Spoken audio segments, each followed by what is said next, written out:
And joining me now in studio is i24NEWS correspondent Ariel Levin-Waldman. Hey, Ariel, you've been covering this topic quite extensively. It's been 1 month since the evacuation of Amona. What's the status of the residents now? Well, very, very upset. Remember, they were promised a new settlement. Not just a new settlement, but a new settlement on the exact same hill, only a few hundred meters away from the old settlement. But that has been blocked by the courts. Remember, the hill's entire region is up in the air, legally speaking. It's been claimed as Palestinian territory, land once again. By the same NGO that brought the first suit against Amona.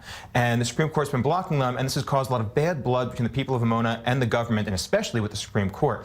Because remember, they got a direct promise from Prime Minister Netanyahu, from Naftali Bennett. They were told they would be given a new settlement. And the promise was also giving a time frame that within 1 month there'd be a new settlement. Right now, the residents are still in Ofra. Not just in Ofra, they're living on people's couches, in people's living rooms, in relatives' houses and friends' houses, and just general members of the community that were willing to give them a home. And this is not a sustainable situation. There's only so long you can hold on the goodwill of another person. And it's starting to run out. On top of that, they haven't seen a single bent shekel in compensation for their claims. All these promises no compensation, no accommodation from the government so far. Nothing. You've also seen the protests and the hunger strike they've staged outside the Prime Minister's residence. What can you tell us from there? So for about a few weeks now, they announced the hunger strike a couple weeks back. A few of the, I guess, the town residents and representatives have decided that they're going to hunger strike until they get some form of compensation. What they want is specifically a new settlement. And the government has promised them one in the Shiloh region of the West Bank.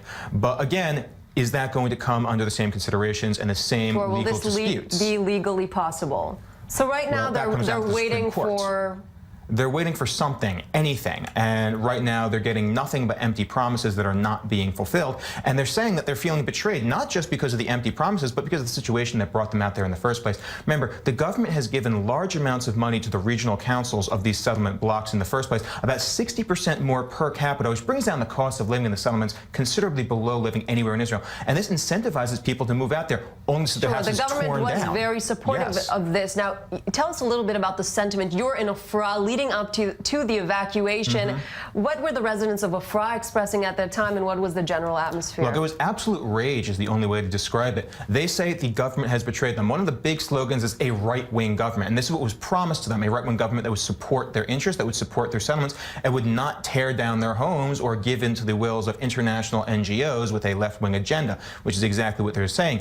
But at the end of the day, this right-wing government has come into conflict with the Supreme Court and the law of the land. And this is what we're seeing in many other aspects of Israeli society right now. We have this right-wing populism is clashing with the rule of law and the basic tenets of Israeli society, and we're not sure who's going to win out, but the government is trying to end run around the Supreme Court at every opportunity. And the Supreme Court is still holding steady, but for how long that can last with all the new justices being appointed, I don't know.